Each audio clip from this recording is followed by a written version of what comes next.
jetzt wieder auf Reset. Wir gehen am Hauptbahnhof wie immer. Heute ist was los hier in der Stadt. Die Öffis streiken. Dementsprechend ist jeder Honk mit seiner Karre unterwegs. Sieht er mich oder sieht er mich nicht? Ja, und hier ist alles Mögliche unterwegs. Es fahren nur ein paar Notbusse. Alle behupen sich und bekämpfen sich, sind aggressiv, ungeduldig. Es ist herrlich. Aber ich bin mit dem Radl heim, keine Probleme, überall vorbeigekommen und störungsfrei nach Hause gekommen. Er ist auch irgendwie, ja, er hat es noch gemerkt.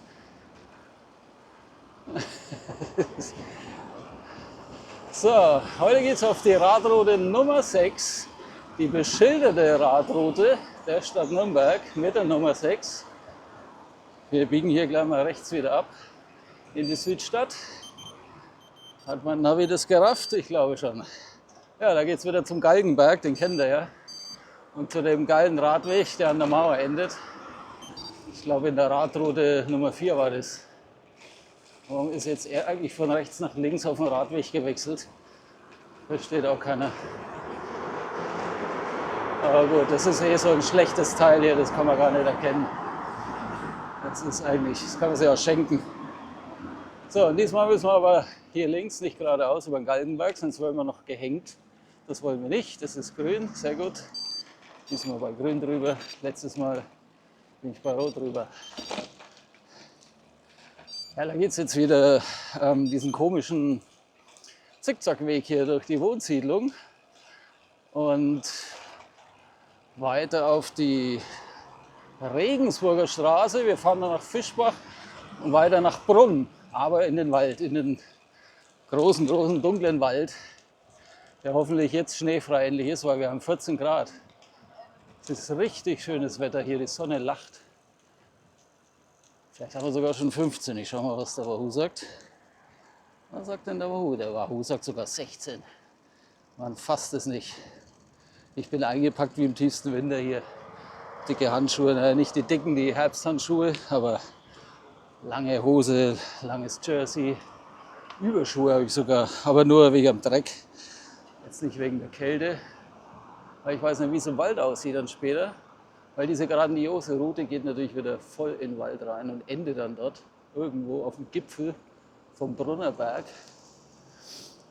Und das ist, ja, wird heute ein bisschen eine langweilige Route.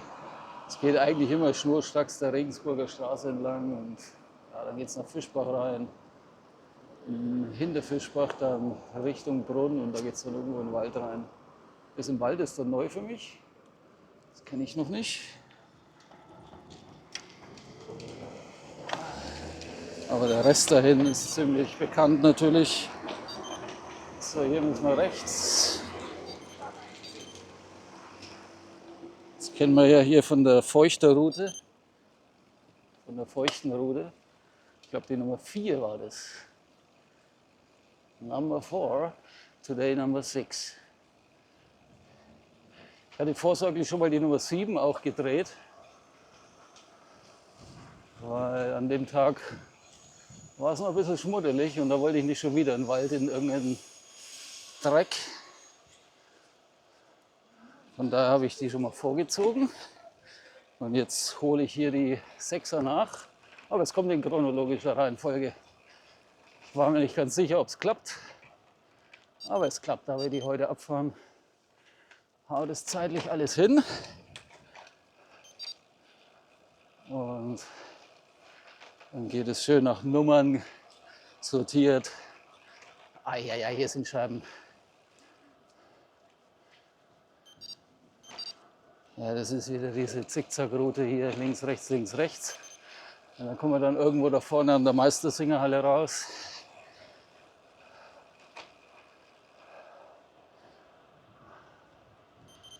Allerdings sind wir das letzte Mal hier rechts gefahren. Das ist dann neu hier.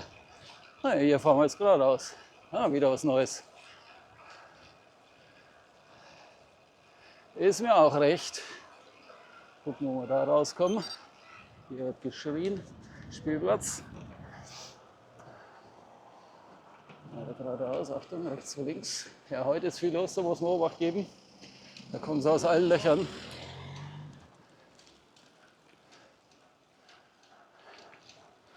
Dabei hatten die erst gestreikt. Wir hatten das vor 1,5 Wochen oder so. Da ging auch nichts. Da bin ich blöderweise mit dem Auto gefahren. Warum bin ich da eigentlich mit dem Auto gefahren? Ich glaube, da war es feucht oder regnerisch oder ich weiß nicht, oder Schnee. Ich glaube, das war sehr verschneit. Ich weiß es nicht mehr. Ich hatte meine Gründe. So. So, und dann endete die Route an einer Baustelle. Fahren wir links rum oder rechts rum? Rechts kommen Leute, fahren wir links rum. Kommt was von links, kommt nichts. Hier stehen die Autos. Ah, dann kommen wir ja gar nicht zur Meistersingerhalle. Siehst du? Weil wir fahren jetzt hier links rein und dann kommen wir dann auf die Regensburger. Von daher war ich jetzt da geistig irgendwie verankert auf der Viererroute. So, jetzt müssen wir aber dann irgendwie darüber. Jetzt können wir hier links und dann rüber oder hier rechts und darüber. Je nachdem, was zuerst grün wird. Offiziell müssen wir hier links rüber, aber da ist rot. Dann fahren wir hier lang. Ja, Mädel, ist grün. Nicht am Handy rumdaddeln.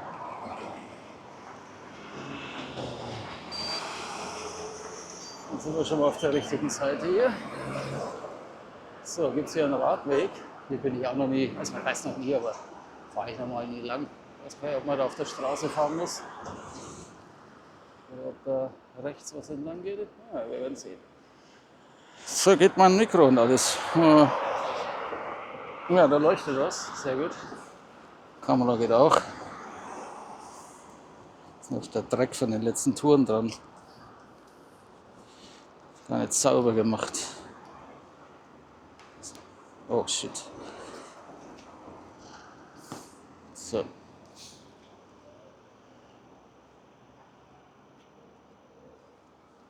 Los geht's.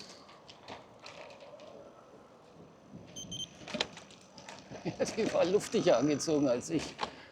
Ich bin da irgendwie noch zu pessimistisch. Ja, was mache ich denn jetzt? Muss ich eigentlich hier geradeaus? Stehst du hier irgendwie vorm Gehsteig? Nix, musst du auf der Straße weiter. Kein Hinweis.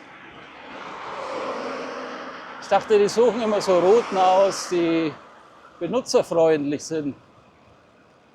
Beziehungsweise passen die Routen dann dementsprechend an.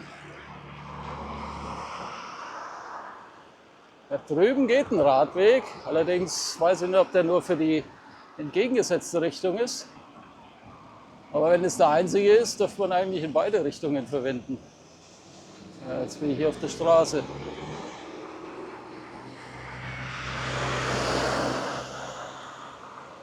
Nicht schön. Schauen, ob da noch was kommt. Und nichts mehr. Das ist ja blöd. Dann fahren wir hier ein bisschen lang.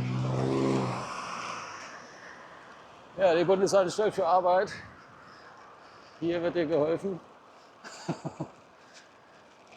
Ein Riesenklotz.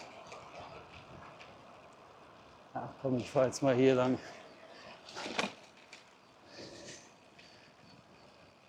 Also Obacht geben, hier kleiner Nachwuchsfahrer. Ja, da müssen wir den über den Haufen fahren.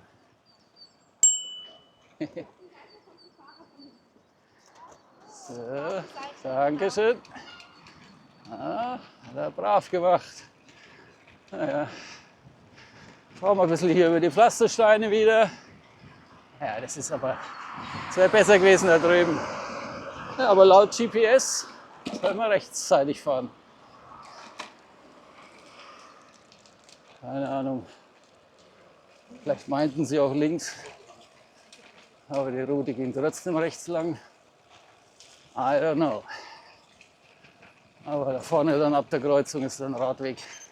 Auch auf dieser Seite, beziehungsweise nur auf dieser. Das war auf der anderen. Was ist da? Da ist nichts, ne?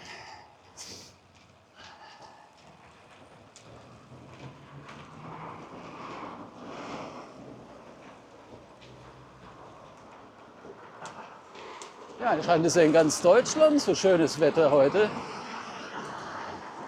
Am 27.02. Freitag. Die Sonne lacht über Deutschland. Jetzt kommt der Frühling. Mit großen Schritten. So kann es bleiben. Da fühlt sich der Frank-Peter Löwel. Peter Löwel. Wöhl fühlt es ja auch. Ja.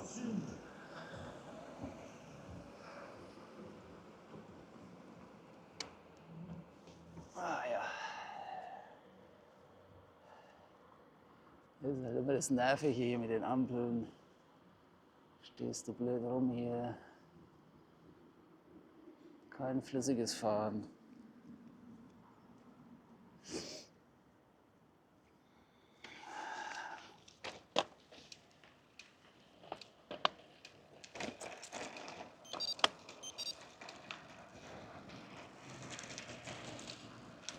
Ja, hier rechts würde man wieder zum Doku-Zentrum kommen und zum Dutzendeich, wo wir uns auch schon rumgetrieben haben. Wenn man jetzt hier rechts fährt, kommt man direkt hin. Oder auch zum Stadion, ganz grob.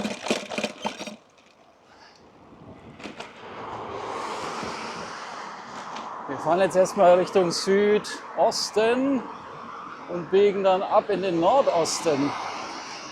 Also ab Fischbach geht es in den Nordosten,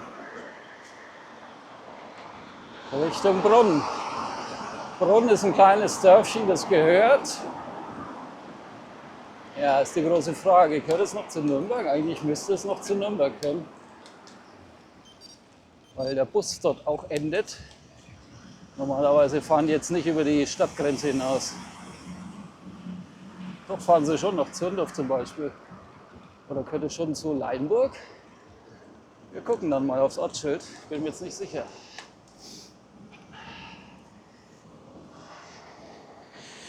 Wir schauen dann mal. Brunn. Könnte noch zu Nürnberg gehören.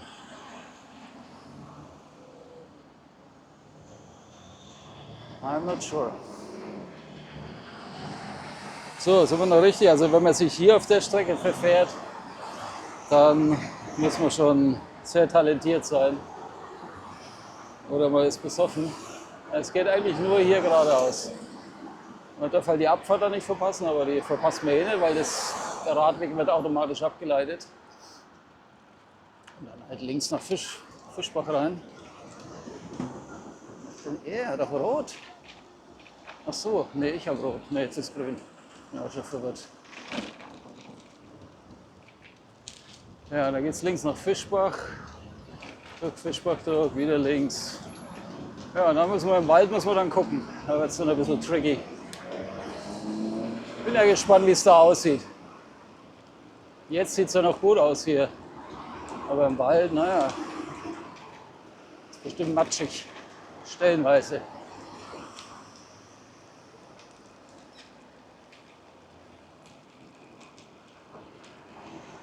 Schau dir den Verkehr an. Hammerhart. Kann man sich das nur antun? Und die kommen da überhaupt nicht ins Grübeln, ob man das nicht vielleicht ändern könnte. Das kann doch nicht Spaß machen. Das ist so eine vertane Lebenszeit. Hocken sich da in den Stau rein. Aber ich brauche doch das Auto. Ich kann mich noch erinnern, als ich Kind war, in den 80ern bei meiner Oma, nahe Schwabach in Limbach. Die ist immer, was ist denn das, von Limbach runter den Berg nach Katzwang gelaufen zum Einkaufen. Hey. Und das sind bestimmt 1,5 Kilometer.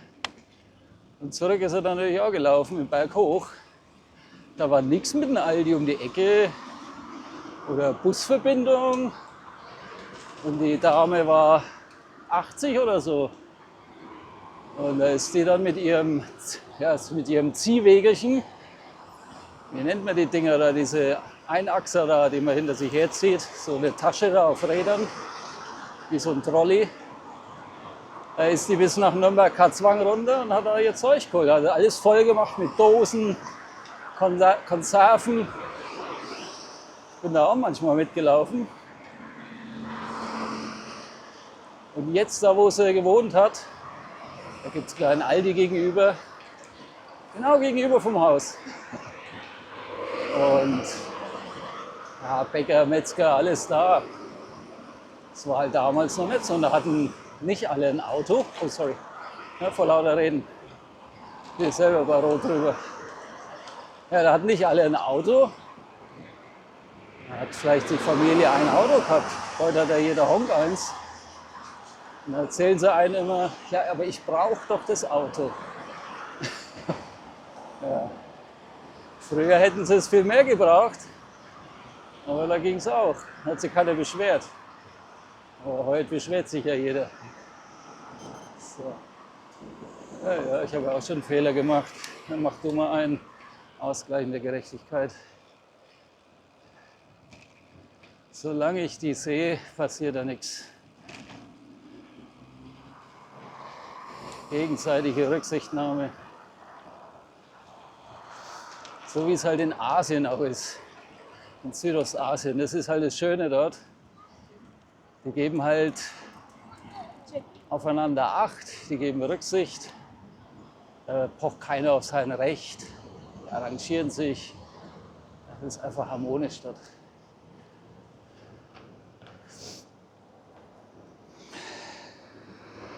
Ja, hier rechts geht es zum Stadion.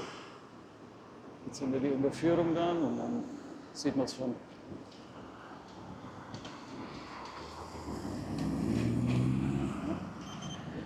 Da hinten ist das Flutlicht. So. Und wir fahren hier geradeaus weiter. Es ist ein bisschen nervig mit dem Verkehr, aber ich kann es nicht ändern. Das ist halt so.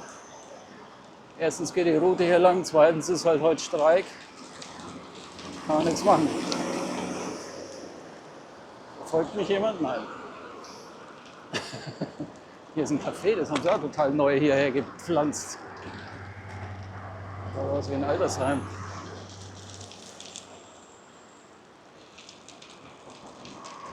Ja, das ist so eine beliebte Ausfallstrecke hier. Wir waren alle kurz, Mensch, ich komme mir so bescheuert vor mit meiner Winterhose. Ich bin da immer vorsichtig. Lass mich da immer nicht so gern täuschen vom Wetter. Schaut warm aus, aber im Endeffekt ist es dann noch nicht warm. Aber es ist warm. Ja, wie gesagt, da geht es dann, das ist die beliebte Ausfallstrecke, wenn man so Richtung Leienburg fährt, Diebersdorf, Leienburg, Richtung Moritzberg. Oder man kommt auch rein hier teilweise, je nach Route. Also hier ist schon immer was los. Allerdings der Weg durch Fischbach ist halt nicht schön. Aber da haben sie jetzt, glaube ich, neu geteert. Können wir uns dann auch gleich mal angucken. Das ist ja so eine Rumpelstrecke da über die Hauptstraße. Aber dann kommt doch mal so eine S-Kurve. Und dann haben sie es neu geteert dort. Nicht grün? Ja, grüne Welle. Sehr schön.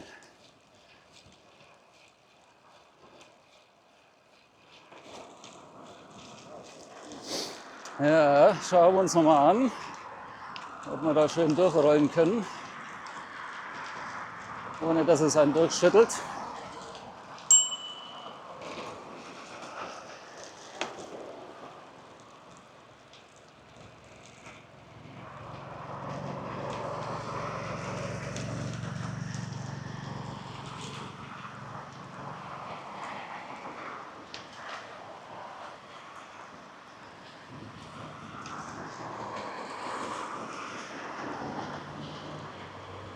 Das ist auch die Lieblingsausfallstrecke von meinem Radkollegen Thomas Friedrich. Fährt hier immer lang, wenn er seine Runden da draußen in Leimbach dreht. Ich glaube, der fährt immer hier lang. Er wohnt ja in der Südstadt und das ist halt hier am nächsten. Da fährt er immer hier in die Ecke raus. So. Ja, kommen sie von hinten, wollen mich überholen, wo es gerade grün wird. Da habe ich ihn ausbremsen müssen. Schlawine. Der erste kam durch, der zweite hat bremsen müssen.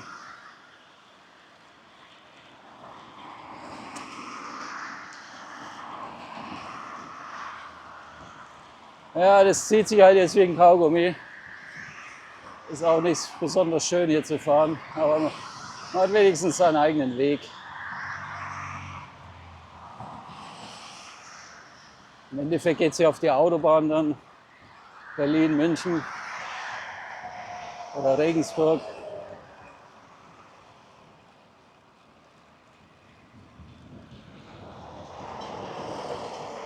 Vorher kommt da vorne noch der Abzweig Richtung Langwasser zum Klinikum Süd.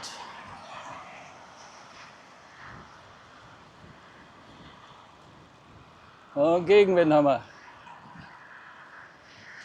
Gegenwind.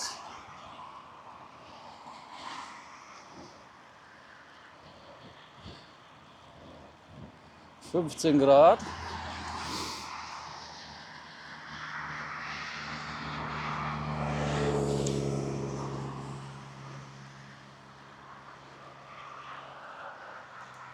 Bin mal gespannt im Wald, was das für Steigungen sind.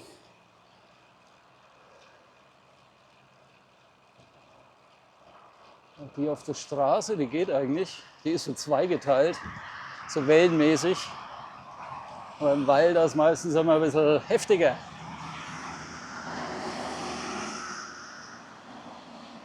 Wir gucken mal. Es ist wie es ist.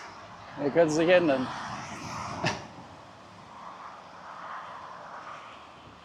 Ja, wenn das Wetter stabil bleibt am Wochenende, kann man da auch noch mal raus. Dann geht es langsam wieder los, oder?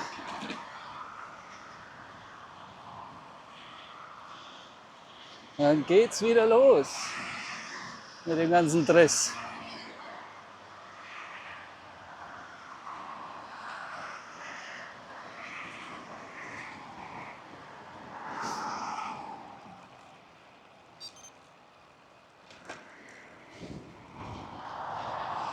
So, hier ist der besagte Abzweig zum Klinikum. Wir fahren geradeaus.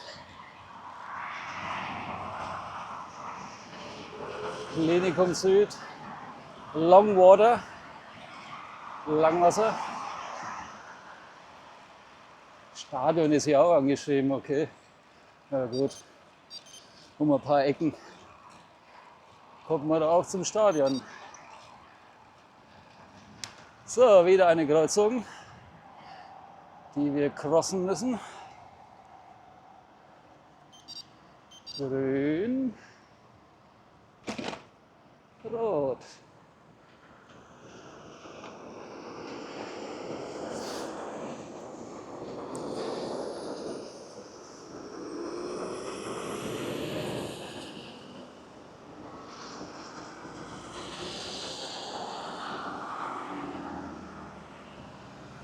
Grün. Das Wetter wunderbar. Kein Vergleich zu dem Wetter bei dieser Demo. Da war es so kalt, obwohl es eigentlich temperaturmäßig gar nicht kalt war. Und 4 Grad geht, aber es hat sich so kalt angefühlt. Und durch das ständige Rumgestehe, also irgendwann habe ich so richtig gezittert. Also hast dich ja nicht bewegt dort. War eine reine Werbeveranstaltung. Auf der anderen Seite, was will die Britta von den Greens groß ausrichten alleine? Der war ja ganz in kurz. Ich meine, selbst wenn du Oberbürgermeister bist, kannst du nicht einfach bestimmen, wie du willst. Da haben ja andere auch noch ein Wörtchen mitzureden. Und das, was die da so hoch vom Himmel runter verspricht, wird man sehen, ob das dann überhaupt umsetzbar ist. Aber damit lässt sich natürlich gut Wahl kämpfen.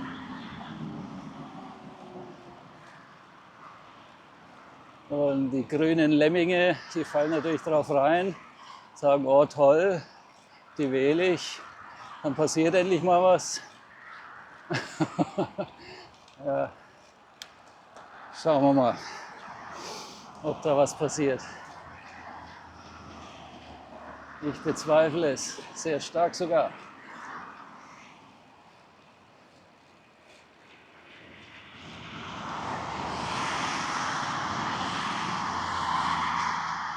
Da geht es hier bergauf.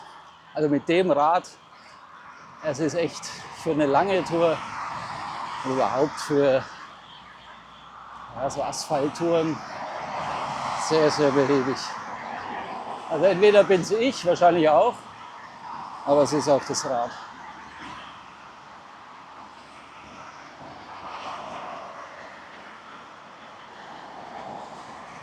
Ich hatte mir das ja eigentlich geholt als Reiserad für Flugreisen, aber da komme ich jetzt auch wieder ins Zweifeln. Erstens aber ist es sackschwer. Das heißt, ich stoße schneller an meine Freigepäckgrenze von der Airline. Und zweitens macht es halt nicht so Spaß und du kommst halt auch nicht so vorwärts. Das ist halt mehr so fürs Pendeln oder Graveln. Das ist okay.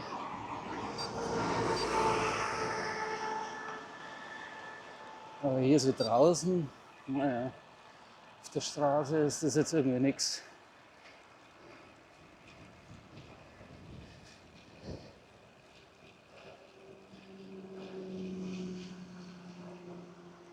Also ich überlege, ob ich nicht nach Bangkok wieder mal einen Benotti mitnehme. Da muss ich halt jetzt ein bisschen einpacken und polstern und schauen, dass die Reise überlebt in meinem Softcase-Koffer. Aber wenn du ein gescheites Rad vor Ort hast, das ist schon was anderes. Auf Bali war das Ding hier okay. Da sind jetzt die Straßen teilweise auch nicht so gut. Da ging es ja auch oft über Reisfelder und so halb befestigte Wege. Da war das okay, aber so in Bangkok und Thailand, die haben ja geile Straßen da. Das sind ja ganz schnelle Straßen, ganz schneller Asphalt, schneller als bei uns. Da geht richtig was. Wenn du ein geiles Rad hast, dann macht das schon mehr Spaß. So, hier biegen wir links ab. Hier geht es nämlich nach Fischbach. Hier steht es angeschrieben. Fischbach. Der Fischbach ist ein Bach, der heißt tatsächlich so. Ich glaube, der kommt sogar bis zum Dutzendeich, wenn mich nicht alles täuscht. Ich habe da, glaube ich, letztens ein Schild gesehen, dass da der Fischbach ankam oder weggeht. Keine Ahnung, wie die Fließrichtung ist. Wahrscheinlich zum Dutzendeich, weil das hier ist höher gelegen, vermute ich.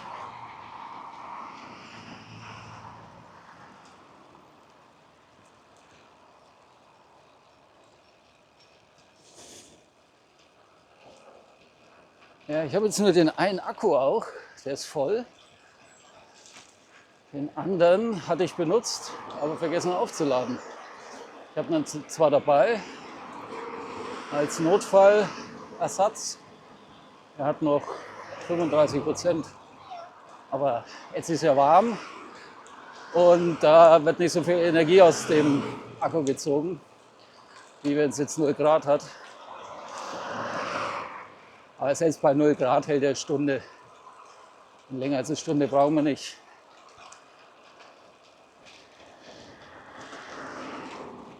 Nie und nimmer.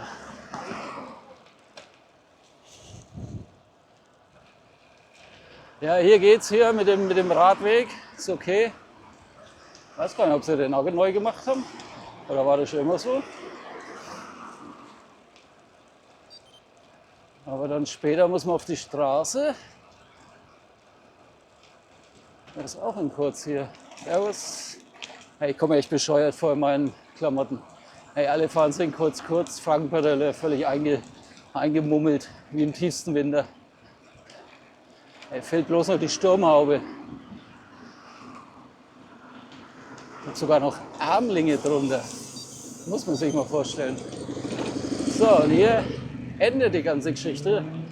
Weiter geht's auf der Straße. Das ist die schlechte Straße hier, ja. Aber die ging durchgängig schlecht. Weil da hinten haben sie es erneuert. Hätten sie auch mal hier durchziehen können.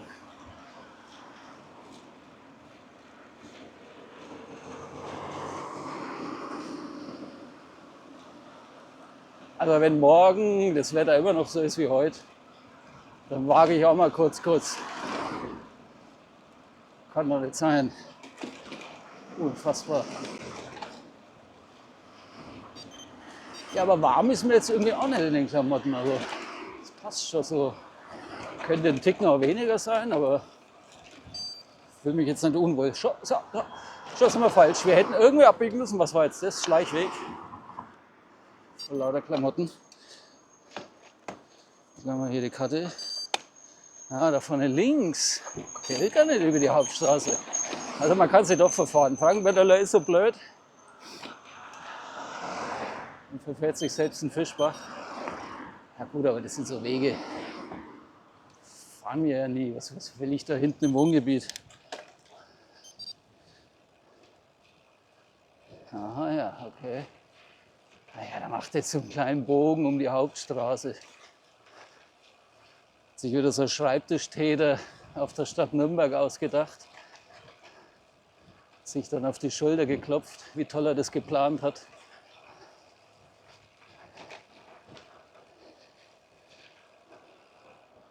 Ja, dann halt hier links.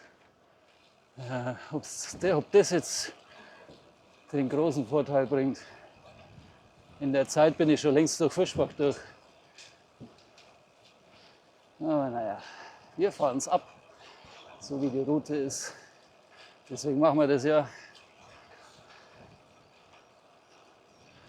Wir fragen uns nicht, sondern wundern uns nur.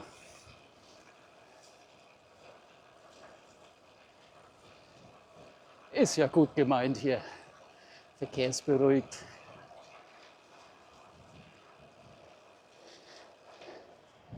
So, immer weiter geradeaus.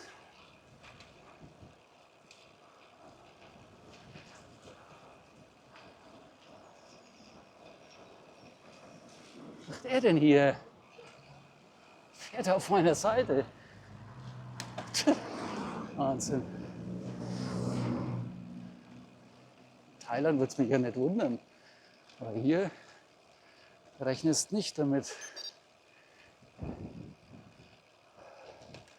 Vietnam, Philippinen, Thailand, das ist normal.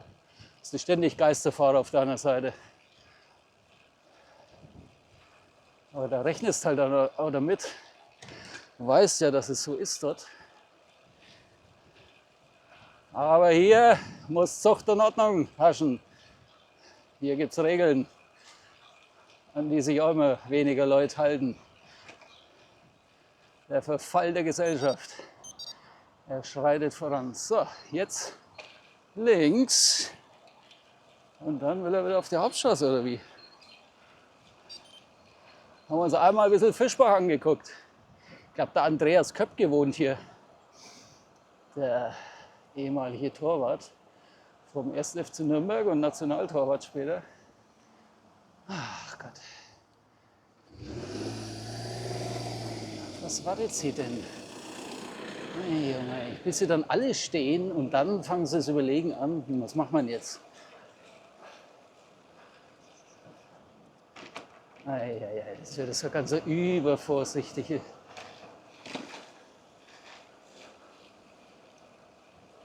Also wenn ein Fahrrad schon aufhält, dann weißt du, was die Stunde geschlagen hat.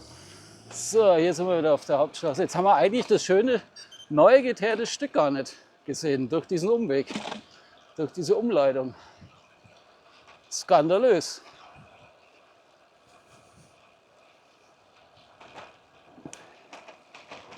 So, jetzt geht es über die Brücke, über die Autobahn und danach links. Und dann geht es schon in den Wald. Hier vorne war dann auch das Einzelzeitfahren, habe ich auch schon mal ein Video gemacht. Verlinke ich mal hier irgendwo oben, falls ich es nicht vergesse. Es ging nach der Brücke los geradeaus in den Wald und dann irgendwann Kehrtwende und wieder zurück.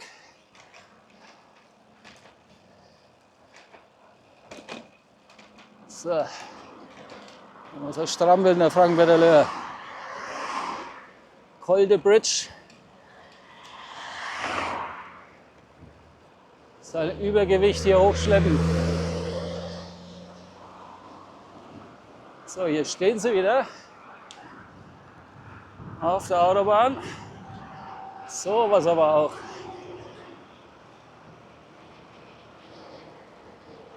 Ach ja, nichts mehr gewohnt.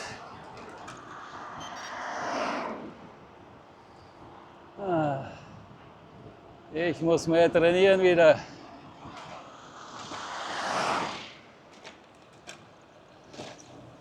Da tun ja schon die Brücken weh.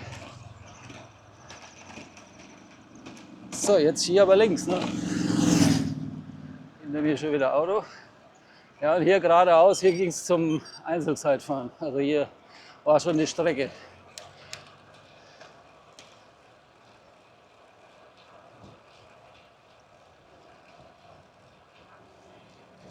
So, jetzt müssen wir mal Obacht geben, wo es denn hier in den Wald geht. Hier schön der See, ein kleiner Deich oder Teich. Kein Deich, sondern Teich. Also fränkisch Deich.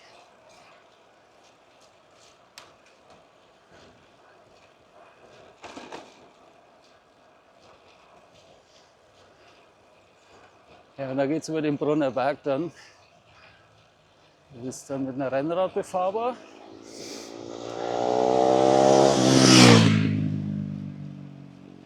Ah ja, doch, hier geht's schon rein, oder was?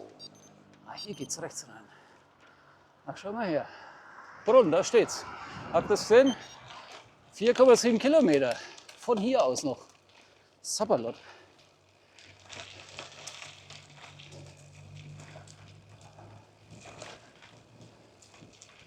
Also dann, ja, hier schaut es doch gut aus. Alles trocken, noch. Wir wollen den Tag nicht vor dem Abend loben. Irgendwo links, hier links. Hier geht's links in den tiefen Wald hinein. Ja, schön befestigt, lässt sich gut fahren.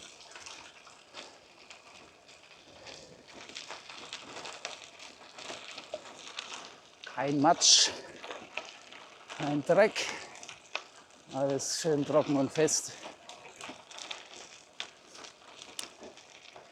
Ja, Wahnsinn, ne? Vor ein paar Wochen war das noch alles verschneit und vereist. Und jetzt wunderschön.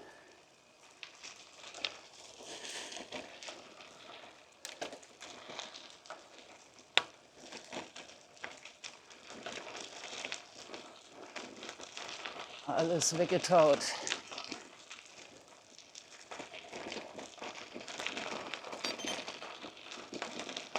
Ja, es geht jetzt stetig berghoch.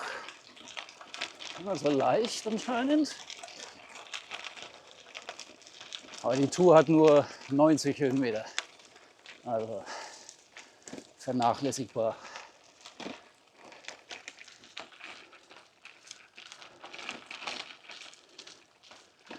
So, drüber über den Hubbel.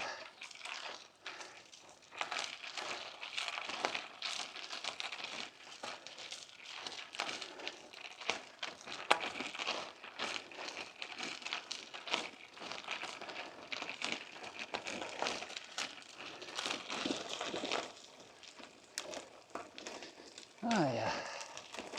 So, rechts im Hauptweg entlang.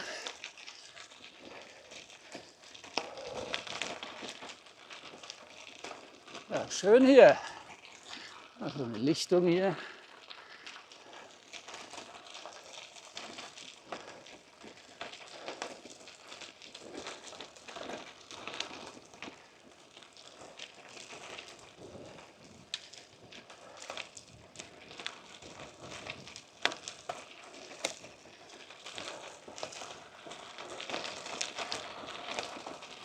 Problem im Wald ist halt immer, schaut irgendwie alles gleich aus.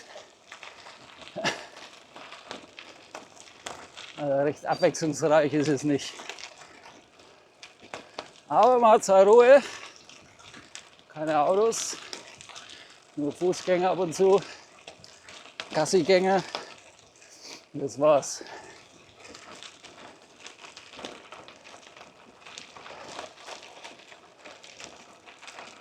Er ist tatsächlich beschildert hier. Krass. Im Wald. Das ist das offizielle Schild. Hat zwar keine Nummer, aber im Internet das ist die Nummer 6. Hier Brunn. 3,6 Kilometer. Hier nach links.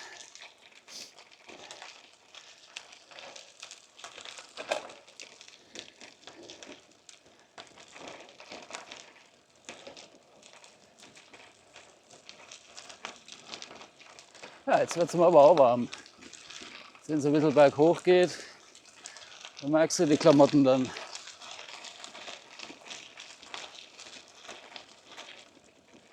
Ja, ich wollte eigentlich schon ein Trikot anziehen und eine Weste, eine Armlinge, aber war mir unsicher. I did not know.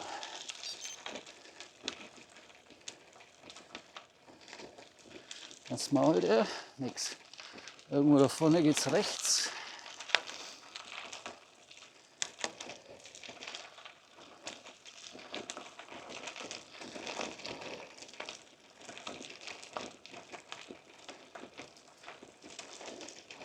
Ja, ist aber noch ein Stück. Ist noch ein Stück. Ja, hier hast du halt überall so Kreuzungen und Wege.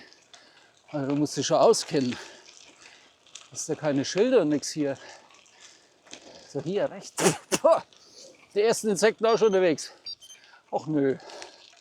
Hier geht es. Ja, sah jetzt irgendwie aus, als wäre das verschlammt.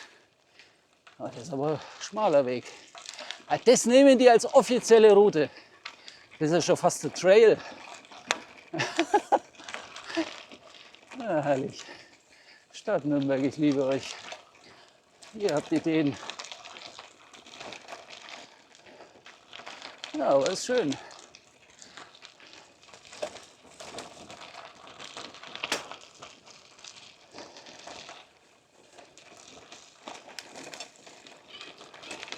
Oh, da ist was in den Speichen.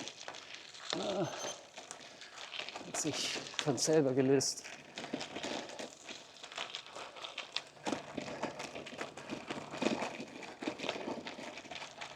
Bestimmt irgendein Strava-Segment hier. Das schaut mir schon fast so aus. Kannst du, Schamott. Hier geht's los.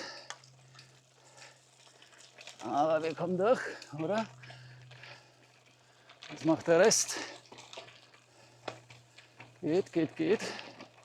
Ja, es ist erstaunlich trocken hier. Selbst in solchen Abschnitten, wo ja jetzt wirklich keine Sonne herkommt, erstaunlich trocken. Also ich dachte eher, das sind so viele Sumpfgebiete, die wir da durchkreuzen müssen. Jetzt sind wir wieder auf irgendeinem Hauptweg gelandet. Das war jetzt wahrscheinlich so eine Abkürzung bloß. Da hätte man, also es ist ein richtig warmer Wind jetzt im Gesicht. Hammer. Ist das noch Schnee hier? Nee, sah halt so aus, hat so gespiegelt von der Ferne. Ich dachte schon, das kann ja nicht sein bei 15 Grad. Vor allem halt die letzten Tage war es ja auch schon wärmer. Wenn es jetzt gestern 0 gewesen wäre und noch Schnee gehabt hätte und heute 15 ist der ja auch nicht weg. Aber ist ja schon ein paar Tage, wo es so warm ist. Oder ein bisschen wärmer. Zweistellig teilweise. Ja, macht auch ab und zu mal Bock hier durch den Wald zu brettern. Links. Hier links. Allerdings habe ich gar keinen Plan, wo ich hier bin. Null.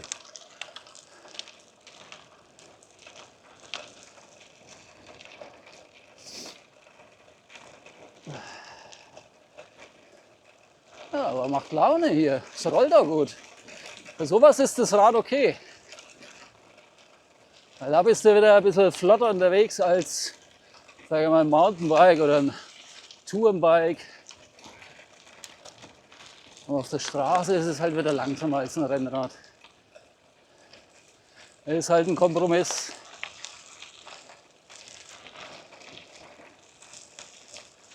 Ein Kompromiss.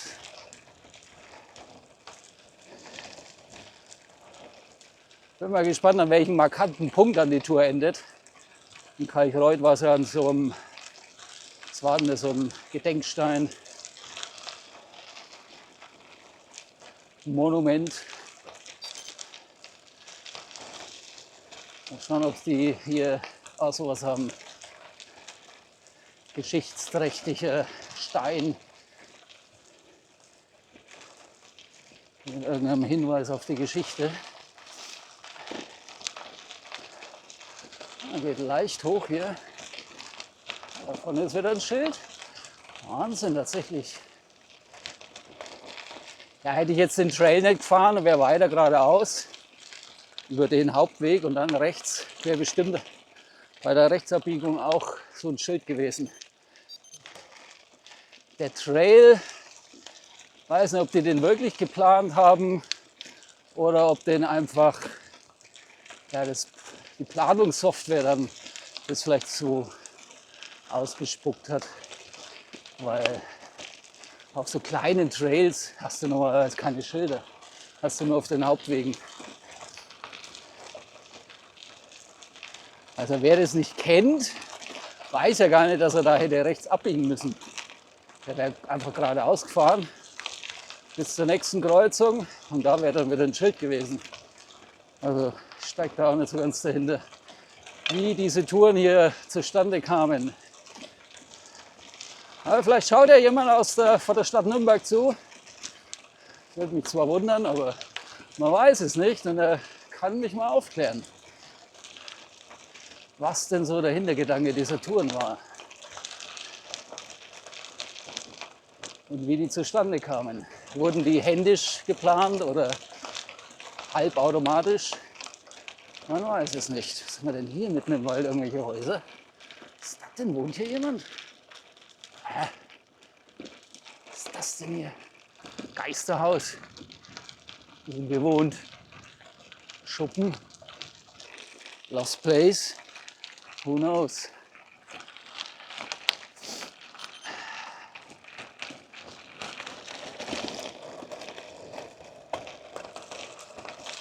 So, wie weit haben wir es denn noch?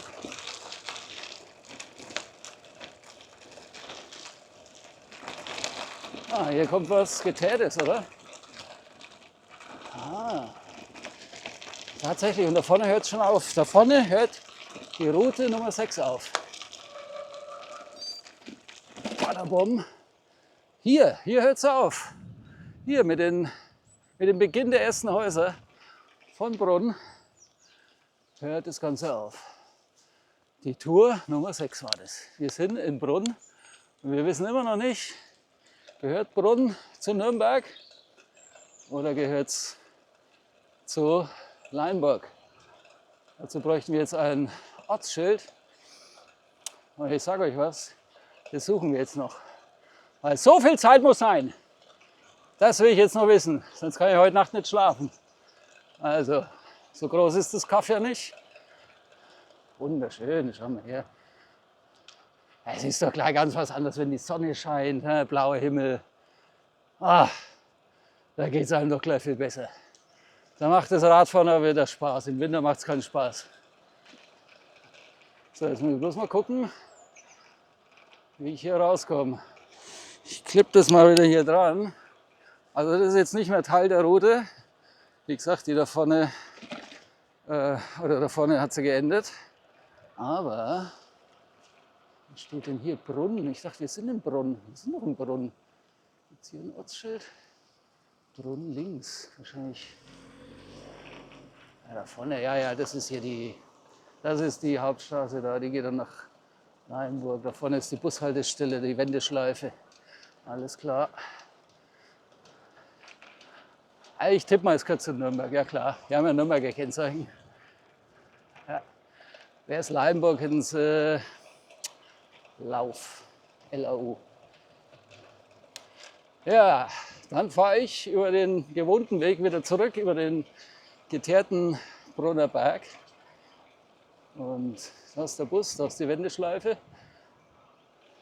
Ja, heute fahren die Nachtbusse, die fahren nur die Nachtlinien heute ab. Das ist so eine Art Ersatzverkehr, N4.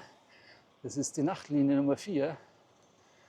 Die hat ihre eigenen Haltestellen auch und haben wir ganz andere Routen wie die normalen Busrouten, eben wegen dem Streit. So, wo ist jetzt das Ortsschild? Da vorne. Ach Gott, das ist ja noch weit.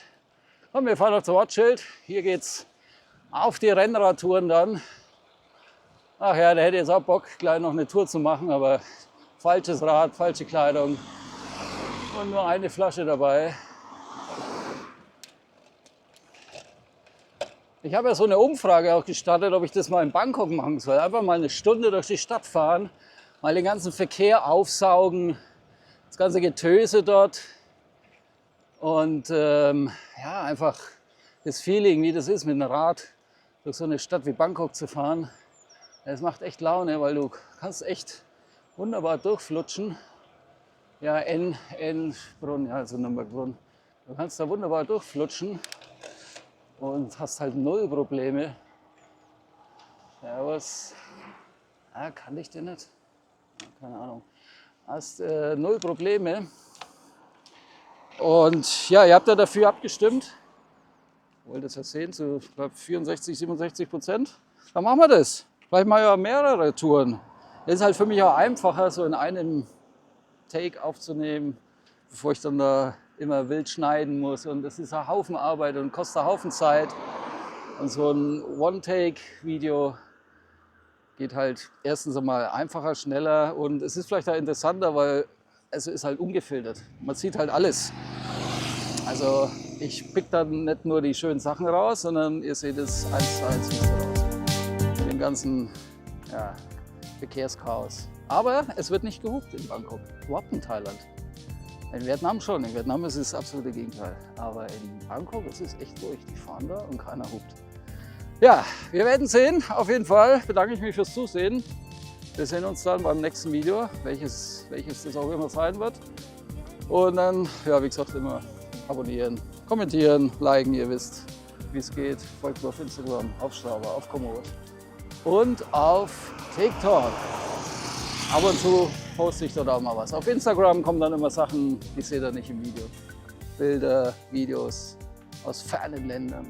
Okay, genug geschwafelt. Wir sehen uns. Danke fürs Zusehen.